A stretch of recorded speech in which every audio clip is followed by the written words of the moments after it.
Hello বন্ধুরা, good morning. চলে এসেছি আজকেও রান্নাঘরে। দেখো, আর সকাল সকাল উঠে তো এগুলো তো করতেই হবে, সেটা তোমরা খুব ভালো করে জানো।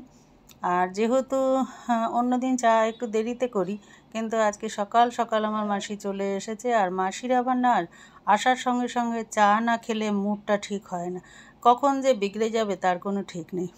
আর এই মাসির সঙ্গে কিন্তু আমাদের বহু বছরের সম্পর্ক, বহু বছরের সম্পর্ক। মানে কি বলবো তোমাদের, এমন এক এক সময় রণমূর্তি ধারণ করে যে মানে 2-1 মাসের মতন চলে যাবে আর আসবে না। তারপরে কিন্তু আবার কিছুদিন পর নিজে থেকেই আবার আসে। এই ধরনের খুব মুডি টাইপের। তো আমিও একটু ভয়ে ভয়েই চলি। আর বহুদিন ধরেই, বহু বছর ধরে রয়েছে, এইভাবেই চলছে।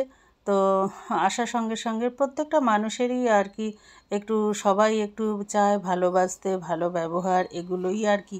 আর আমাদের সঙ্গে কী বা যাবে বলো, এগুলোই যাবে। তো আমাকে সবাই বলেও যে তুমি এত ভালোবাসার কী আছে, এত প্রশ্রয় দেওয়ার কী আছে।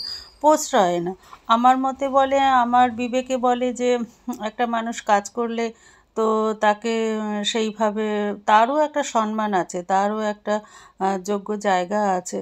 তো কাজের মানুষ বলে তাই জন্য তাকে ছোট করে দেখা বা ছোট করে চিন্তা ভাবনা করা, সেগুলো আমি কখনোই কারোর ক্ষেত্রেই আমি করি না, দেখি না।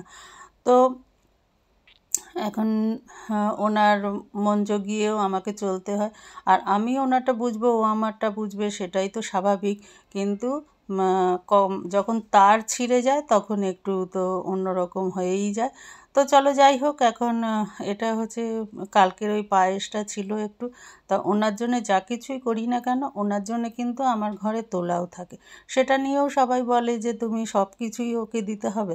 হ্যাঁ, আমরা যদি সব 5 জন খেতে পারি, তা একজনের জন্য এক বাটি একটুখানি রাখবো, তাতে অসুবিধা কোথায় বলো? আর তাতে কিন্তু মনটাও ভালো লাগবে। দেখবে কাউকে যদি দিয়ে খাও না, তাতে কিন্তু নিজের মনটাও কিন্তু অনেকটা বেশ ভালো লাগে। আমার মতে যা বলে, আমার যেটা হয় সেটাই তোমাদের সাথে শেয়ার করছি।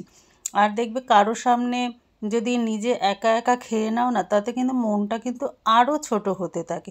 নিজেকে যত ছোট করবে, তত আরও কিন্তু ছোট হতেই থাকবে। আর নিজেকে যেহেতু বড় মনে করবে, মানুষ বড় মনের মানুষ মনে করে তুলবে, দেখবে মনটা কিন্তু তত বড়ই হবে। ওই জন্যে বলে কথায়, যে যেমন সে তেমন মানুষও জুটে পায়। তো দেখো,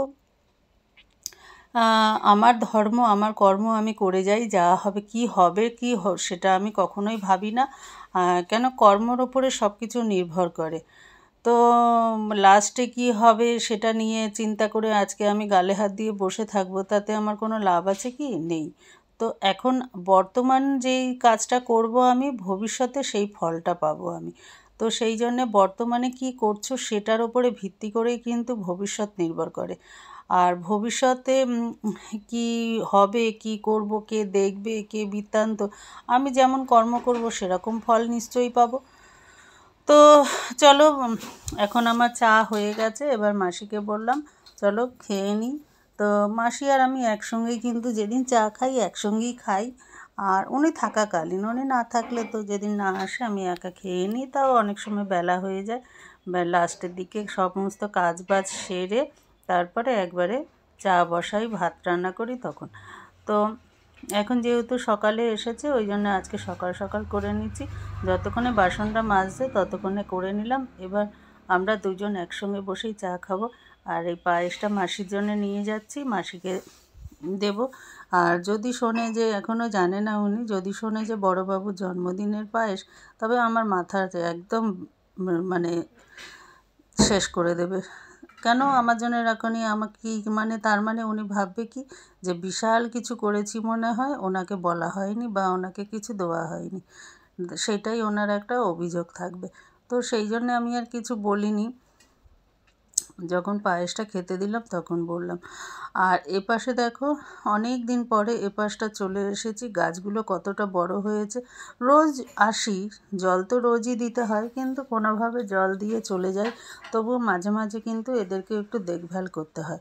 গাছগুলো কোথায় কোথায় দেখো বেয়ে বেয়ে চলেছে, সেগুলোকে না দেখলে তবে দেয়ালগুলো নষ্ট হয়ে যাবে। অনেক সময় এই গাছগুলো কি হয়, দেয়ালের গা বেয়ে উঠতে থাকে, আর তখন কিন্তু একদম দেয়ালের সঙ্গে শিকড় শিকড়গুলো চিপকে চিপকে থাকে, তো তাতে কি হয় পরবর্তী টাইমে যখন গাছগুলো সরাতে যাব তখন কিন্তু দেয়ালের সেই জায়গাগুলো রং কিন্তু উঠে উঠে আসবে, কেন শিকড়টা একদম দেয়ালের সঙ্গে আঠার মতন লেগে যায়। কিন্তু ওরা কিভাবে যে এরকম লেগে যায় কি জানি না, কিন্তু পরবর্তী টাইমে যখন আমি গাছটা সরাবো শিকড়গুলো ও যেখান থেকে সরবে সেখান থেকে কিন্তু জলটা উঠে উঠে যাবে। ওই জন্য সরিয়ে দিলাম। এবার এপাশে চলে এসেছি, মাসির হাত ধুতে ধুতে ততক্ষণে গাছগুলো একটু দেখে সাইড টাইড করে দিলাম। আর এবার আমরা চলে এসেছি এখানে চা খেতে, মাসিও খাবে আমিও খাবো, আর দুজন একসঙ্গেই দেখো বসেছি চা খেতে। এই নয় যে আমি আলাদা জায়গায় বসবো বা ওনাকে সেইভাবে দেবো সেটা। আর এই গরমের মধ্যে আমি কিন্তু সবসময় তোমরা দেখবে আমার টেবিল থাকতেও আমি কিন্তু কখনো ডাইনিং টেবিলে খেতে বসি না, আমার ভালো লাগে না। আমার মনে হয় যেন আমি এইভাবে বাবু হয়ে বসে সব কিছুতে শান্তি পাই। কেননা সারাটা দিন আমি দাঁড়িয়ে থাকি, তো তাতে কি না আমার পায়ের ওপর খুব এফেক্ট পড়ে। আর সারাদিন প্রচুর হাঁটতে হয়, কেন একবার ঘর একবার দোকান, তারপরে সকাল থেকে পুরো কাজের মধ্যে থাকি, পাগুলোর অবস্থা খুব খারাপ। সেই জন্যে আর খেতে বসবো যে তখনও ওই যে পা ঝুলিয়ে আমার ওই জিনিসটা আসে না। আমি যে চেয়ারেও যদি খেতে বসি টেবিলে তখনও কিন্তু পা গুটিয়ে বাবু হয়েই বসি। আর এখানে মাটিতে বসে খেলে তো আমি খুবই আরাম পাই। আর আমার মাসি আর আমি একসঙ্গে দেখো আমরা চা খেয়ে নিচ্ছি। আর মাসির তো হাজারো কথা, উনি যতক্ষণ থাকবে ততক্ষণ আমার মাথা মানে কানের পোকা নাড়িয়ে দেবে, বক বক বক বক করতেই থাকবে করতেই থাকবে। আর অন্য মানুষরা যেরকম আছে তো যদি সামনে থাকে তারা আবার বিরক্ত হয় যে যতক্ষণ কাজ করব ততক্ষণ মুখের সামনে থাকবে, কিন্তু এ আবার তা না। আমি যদি দূরেও মানে অন্য ঘরে আছি বা অন্য কাজ করছি, সমানে বৌদি বৌদি করে মাথা খারাপ করে দেবে। আর ওনার সঙ্গে মানে কোনো দরকার লাগুক না লাগুক আনারই কোনো কথা বা কোনো কিছু নিয়ে সামনে কিন্তু দাঁড়িয়ে থাকতে হবে। তো এবার অনেকে আছে যেমনি দূর না থাকলেই ভালো হয়, তাড়াতাড়ি করে ঘরটা ফাঁকি দেবো ফাঁকি দিক যাই করুক সামনেই করে, মানে আর কি বলবো, মানে বাটপারি করা আর কি, যেটা আমার চোখের সামনে দিয়েই কিন্তু ওই আধা ঝাড় দিয়ে গেল আধা মুছে গেল, হ্যাঁ তখন আমাকে মানে উল্টে বুঝিয়ে দেবে। তো যাই হোক, অত আমি খুঁতটুত ধরি না, অত বিচারও করি না। আমি একটু বাসনগুলো একটু এঁঠোটা ছাড়ানো নিয়ে কথা, কেন কি না যেহেতু আমি নিজে পারি না, সেই জন্যে এবার আর একজন করলে তার পিছনে যদি আমি ক্যাটর ক্যাটর করতে থাকি সব সময়, তবে কিন্তু সে আর থাকবে না। ওকে স্বাধীনভাবেই কাজ করতে দিতে হবে, তবে গিয়ে ও মানে শান্তিভাবে কাজ করবে। আর পিছনে লেগে পড়ে থাকলে তখন তো এবার আমাকে অনেকেই বলে যে ও ঠিকমতো কাজ করে না, নোংরা রাখে বা এই সেই। তা আমি এইসব কোনো গুরুত্ব দিই না, পাত্তা দিই না। আমি বাসি জিনিসটা বেশি অপছন্দ করি। মেন হচ্ছে বাসি কাপড় চোপড়গুলো, তারপরে স্নান দান করা, এগুলোই আমি একটু পছন্দ করি। আর যেহেতু ও সকালবেলা সবার আগে আমার বাড়িতে আসে, বাড়ি থেকে স্নান টান করেই আসে, সে তো দেখলেই বোঝা যায়, ওই জন্যে অতটা আমি খারাপ মনেও করি না। হ্যাঁ, 5টা বাড়ির যখন ঘেটে আসে করো তখন একটুখানি করি, নাহলে আর ঘৃণা যে পাই সেটা না। ঘৃণা যদি পেতাম তোমরা দেখতেই পাচ্ছ, তবে একসঙ্গে বসে চা খেতাম না, বা কোনো সময় পাশাপাশি অনেকেই বসে না, বেশিরভাগই মানে একটা অন্যভাবে চলে। তো দেখো সকালে চা খাওয়ার পার তো হয়েই গেছে, এবার ভাবছি কি সকাল সকাল রান্না করে নিই। এখন বাজে 7:30। আজকে অনেক সকালেই সব কিছু হয়ে গেছে। আর সকালে যদি কলে জলটা ঠিকমতো পড়ে না, তা কাজটাও সব কিছু কিন্তু তাড়াতাড়ি হয়ে যায়। আর ঢ্যাঁড়সগুলো কালকে কাটা ছিল, সেগুলো কালকে আর করা হয়নি। ভাবলাম যে করব কিন্তু তাও করা হয়নি। এবার একটা করা হয়নি কেন, এই আতঙ্কে যে রান্না করে যদি কেউ না খায় না তখন কিন্তু খুব বিরক্ত লাগে। মানে এত কষ্ট করে গরমের মধ্যে বানাবো, তারপরে যদি না খায় তখন কেমন মাথাটা গরম হয় বলো। আর বড়টার তো স্বভাব আছে, কোনো দিন আজ পর্যন্ত বলবে না যে আমি আসবো না বা আমি খাবো না বা আমার রান্নাটা করতে হবে না। যেদিন না করবে না, যেদিন না খাবার থাকবে, সেদিন কিন্তু কোথায় কোথায় ফোন চলে যাবে যে না আজকে খাইনি, আজকে টিফিন হয়নি, আজকে হয় না, কোথায় কোথায় ফোন চলে যাবে, নালিশ শুরু হয়ে যাবে। আর যেদিন প্রতিটা দিন কিন্তু ওর জন্য ভাত নষ্ট হয়, সেটা কিন্তু কখনোই কেউ বলবে না যে আমার জন্য নষ্ট হয়ে যায়, আমি পরের দিন পান্তা খাবো, বা মা করেছিল সেটা আমি খাইনি, সেই জিনিসটা কিন্তু কখনো আজ পর্যন্ত শুনলাম না। এটাও শুনলেও শান্তি লাগে যে হ্যাঁ বানাচ্ছে, করছে বা খাবো। সেটা চোখের সামনে দেখছে রান্না করছি বা আমি আটা মাখছি, জিজ্ঞেস করছে যে কী খেয়েছো কিছু, যাই হোক কিছু ওদিক থেকে ফোনে কি বলছে সেটা তো আমি শুনতে পাচ্ছি না, তবুও আন্দাজ আমার সামনে আমি আটা মাখছি, তখন বললো না কি খাবো, কি খাওয়ার আছে। এইটা যদি বলতো যে হ্যাঁ আটা মাখছে, তবে রুটি পরোটা বা যাই হোক কিছু একটা হবে, বানাচ্ছে মা বানাচ্ছে খাবো, এটা কিন্তু বলার ক্ষমতা নেই। তো যাই হোক দেখি চুপ করে এখন মুখ বুজে, একটা কথা বলে না বোবার শত্রু নেই, তো সেই রকম যত চুপ করে থাকবে তত দেখবে সংসারে সবার কাছে ভালো থাকবে, আর যদি মুখ খুলেছে তো সবার কাছে খারাপ হবে। ওই জন্যে কাউকে ডিসিপ্লিন শেখানো বা কাউকে ভালো পথ দেখানো, কখনো কাউকে যদি ভালো পথ দেখিয়েছো তো সে তোমাকে ওই ভালো পথে চলে যাবে, কিন্তু পিছন থেকে তোমাকে গিয়ে কিন্তু সেই নিন্দে করবে, ঝাঁঝি মারা বা ঝামটা মারা বা কথা জোরে চেঁচিয়ে বলা। হ্যাঁ আমি একটু আমার কিন্তু লো ভলিউম হচ্ছে এটাই, এর থেকে বেশি কিন্তু আমার ভলিউম লো হয় না, তো কী করব বলো, আমার গলার আওয়াজটাই এরকম। আমি যদি কাউকে বলি আদর ভালোবাসা বলতে, আমি হাঁ গো, সোনা গো, নাও গো, দা গো, এগুলো কিন্তু আমি কখনো কোনো দিনই কাউকেই বলতে পারি না। এমনকি আমার বাচ্চা যে দিদি, তাকেও কিন্তু আমি বলতে পারি না সোনা মনা। আমার ভালোবাসা হচ্ছে এটাই, দিদি খাওনি কেন, খেয়ে নাও, বা ভালো যে যখন ঘরে আমার লোকজন ছিল আরও, তাদের ক্ষেত্রেও তাই। আর এরা হয়তো আমাকে আমার ভাষা বা আমার ব্যবহার বা আমার এটা বুঝতে পারলো না, যদি পারতো তবে হয়তো আজকে অনেকটাই ভালো হতো, তাদের জন্য ভালো হতো, আমার জন্য নয়। কিন্তু আমি তো একা দিব্যি বিন্দাস আছি, স্বাধীনভাবে আছি, খুব ভালোভাবে আছি, আমার কিন্তু কোনো টেনশান নেই। হ্যাঁ টেনশান বা একটাই খারাপ লাগে কি, আমি যেই রকমভাবে চেয়েছিলাম সেরকমটা হলো না। আজকে আমার পার্লারটা, আমি যদি মরে যাই তবে এটা পুরো একদম মুছে যাবে, তবুও বড় ছেলে পার্লারের লাইনটা ধরেছে তো একটা শান্তি। কিন্তু আমার ইচ্ছা ছিল যে দুই বউকে ভালোভাবে শেখাবো পার্লারের কাজগুলো, ওদেরকে ভালোভাবে শিখিয়ে ওরা আস্তে আস্তে, ওদেরকে যেমনি বড় ছেলেকে আস্তে আস্তে আলাদা করে দোকান করে দিয়েছি, সেই রকম লোন করে হোক, সুদ করে হোক, যাই হোক আজকে করে তো খাওয়াচ্ছে, আমাকে না খাওয়াক কাউকে তো খাওয়াচ্ছে, চলাচ্ছে। আজকে ও 5টা মানুষকে কিন্তু বসিয়ে খাওয়ানোর ক্ষমতা রাখে। তো সেই রকম আমিও বউদের ক্ষেত্রে চেষ্টা করেছিলাম, বহু চেষ্টা করেছিলাম, সেটা আমার খুব আফসোস হয়। আমার কাছে পয়সা দিয়ে অন্য মেয়েরা শিখতে আসে, কিন্তু আমার ঘরের লোকগুলো আমাকে বুঝতে পারলো না। ওদেরকে অনেক চেষ্টা করেছিলাম যে ভালোভাবে শিখে নিলে 2 জায়গায় 2টো পার্লার হবে, আমারটা যেমন আছে তেমন, আমার সঙ্গে কাউকে করতে হবে না, কারো কাছে থাকতে হবে না, সেই ইচ্ছা আমার ছিলও না, কেন আমার সঙ্গে বনবে না কারো। আমি যেই ডিসিপ্লিনের মধ্যে চলতে থাকবো ওরা সেই নিয়মের মধ্যে চলবে না। তো সেই জন্যে কাউকে পথ দেখানোটাও না খুব কিন্তু দুষ্কর ব্যাপার। আর সব আশা পূর্ণ হয় না, সেটা তো বলার অপেক্ষা রাখে না। আর আমি যে কোনো মানুষের, প্রত্যেকটা মানুষেরই একটা আশা, তার বংশ পরম্পরায় একটা আশা থাকে, সেটা আমি ভুল আশা করেছিলাম, ভুল স্বপ্ন দেখেছিলাম। তো সেটা দূরের কথা, যে যার মতন করবে খাবে, যার যার ব্যক্তিগত ব্যাপার, সেই সব নিয়ে এখন আর ভাবি না, চিন্তা করি না, সব দেয়ালে পিঠ থেকে গেছে, এখন সব কিছু আমার কাছে মলিন হয়ে গেছে, কোনো ব্যাপার বলে মনে হয় না।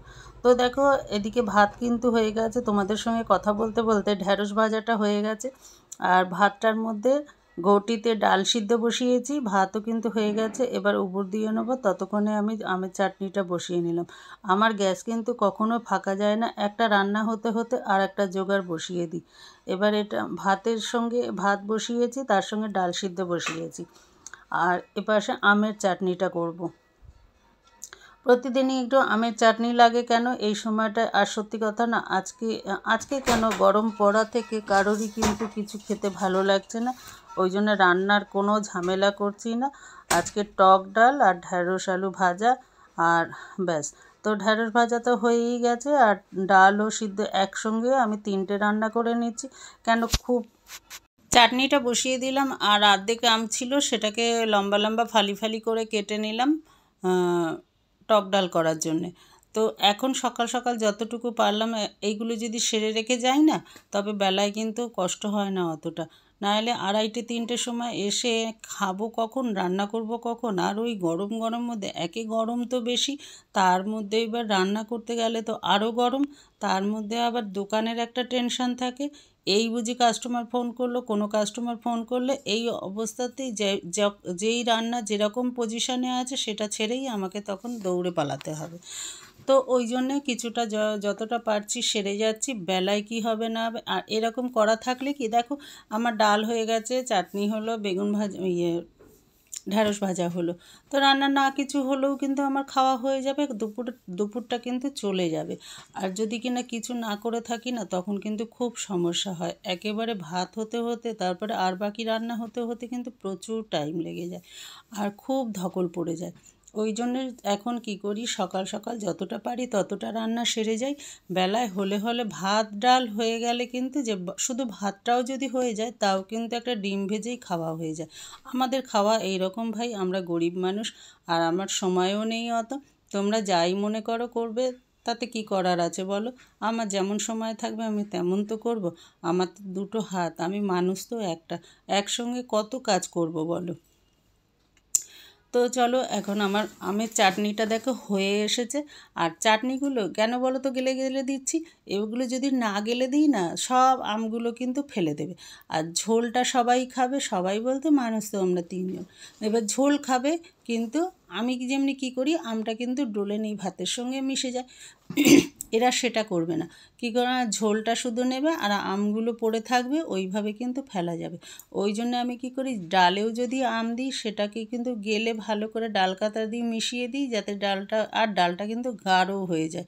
আর আমের চাটনিটা, সেটাও কিন্তু আমগুলো ঘেটে দিলে একটু চিনি বেশি লাগে, কিন্তু চাটনিটা কিন্তু একটু গাঢ় গাঢ় টাইপের হয়ে যায়, খুব পাতলা জল হয় না, বেশ ভালো লাগে দেখতে, আর খেতেও কিন্তু ভালো লাগে।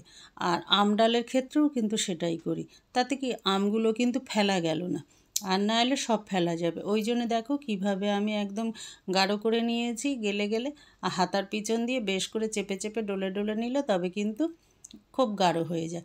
আর আমের চাটনি কিন্তু আমার হয়ে গেছে, আর এদিকে কিন্তু ভাতও হয়ে গেছে।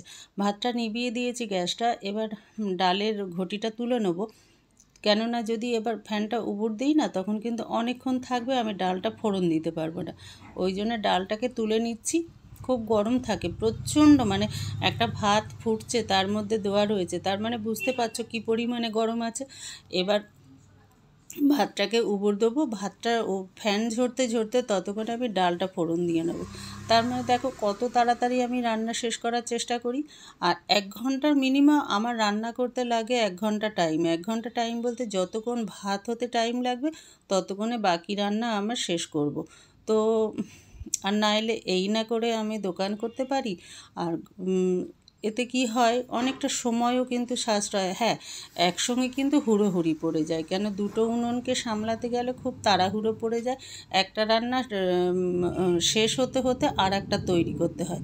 আর যেহেতু আমি এখন ডালটা কিন্তু ডেচকির মধ্যে রাখবো, একটা অ্যালুমিনিয়ামের ডেচকির বাড়িয়ে নিচ্ছি, সেটার মধ্যে যেহেতু রাখবো, একবারে ডেচকিতে বসিয়ে নিচ্ছি। কেন কি না কড়াইতে চাটনি যতক্ষণে হবে, তারপরে আবার কড়াইতে ফোড়ন দেবো। আর অন্য আর একটা কড়াই নিলে সেটাও মানে নোংরা হবে, বাসনও বেশি হবে। সেই জন্যে বাসন কম হওয়ার জন্যে সেটাও আমি কি করি, সেটাও তোমরা দেখতে থাকো। এই ডালটা নামিয়ে নিলাম। এবার বাসনটা মানে যেই ডেচকিটার মধ্যে আমি ডালটা রাখবো, সেই ডেচকিটার মধ্যেই আমি ডালটা ফোড়ন দিয়ে দেবো।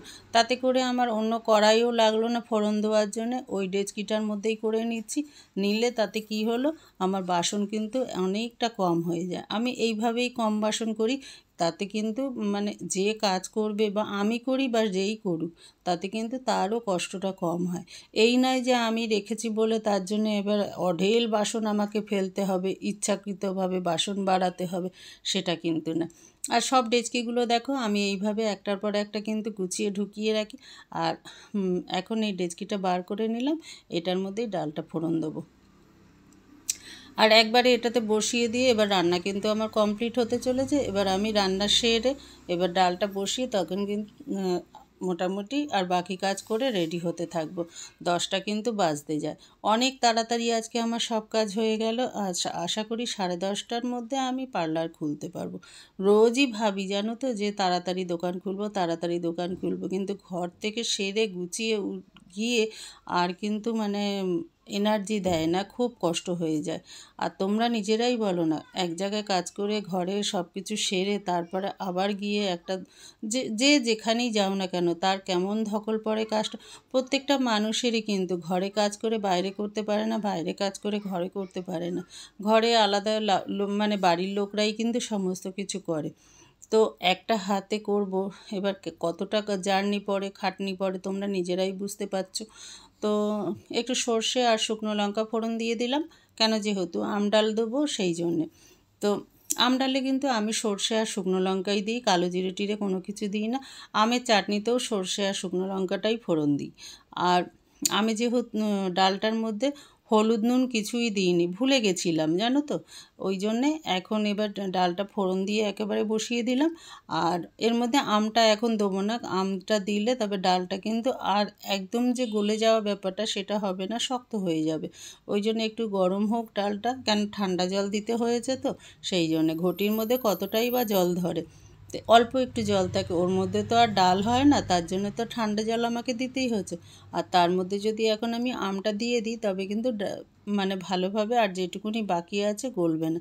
গলে গেছে যদিও ডালটা, তবুও একটু ডাল কাটা দেবো, তারপরে কিন্তু আমটা দেবো। আর আমগুলো সিদ্ধ হতে কিন্তু বেশি টাইম লাগে না, 2-5 মিনিটের ব্যাপার। ওই জন্যে এদিকে চাটনি হয়ে গেছে, এবার নামিয়ে নেব। চাটনিটা নামিয়ে নিয়ে ততক্ষণে মোটামুটি আমার রান্না কিন্তু শেষ। আর প্রচণ্ড গরম লাগছে, প্রচণ্ড কষ্ট হচ্ছে, বাপরে বাপ। আর এই সকাল থেকে এত রৌদ্রের তেজ, আর এখন থেকে আর আমার ঘরের দিকটা না পশ্চিম মেঘ, তো সারাটা দিনের রোদটা কিন্তু ঘরটার মধ্যে পুরো ঘর অবধি চলে আসে। আর মানে রাত্রে তো আরোই কষ্ট হয়। আর সারাদিন দোকানে এসির মধ্যে থাকি, আর রাত্রে বাড়ি এসে মনে হয় যেন হাঁপসাপ লাগতে পারে। আর যতই জানালা বন্ধ রাখো তাও কিন্তু কাজ হয় না, কেননা কাচের জানলা তো, ওইগুলো কিন্তু রোদ আটকায় না। কাচের জানলা কিন্তু গরমটা বেশ ভালোই থাকে। তো রাত্রে এসে তখন জানলা দরজা সব খুলে ফ্যান চালিয়ে দিই যে ঘরের গরম হাওয়াটা বেরোক, ঠান্ডা হোক। আমার দেখো চাটনি হয়ে গেছে, এবার ডালটার শেষ হতে বাকি আছে। আর রান্নার সঙ্গে সঙ্গে তোমরাও জানো যে একেবারে আমি গ্যাস ট্যাস সব মুছে কিন্তু পরিষ্কার করে নিয়ে তারপর যতক্ষণ আমি রান্না করব ততক্ষণ কি আমার রান্নাঘরের কাজ থাকবে। তারপরে রান্নার শেষ মানে আমার রান্নাঘরের কাজও সব কমপ্লিট। তো বন্ধুরা, তোমাদের কেমন লাগলো আমার ভিডিওটা অবশ্যই কমেন্টে জানাবে। আর যদি ভালো লেগে থাকে তবে কিন্তু সাবস্ক্রাইব, লাইক, শেয়ার সব কিছু করে দেবে। এখনকার মতন ভিডিও শেষ করছি।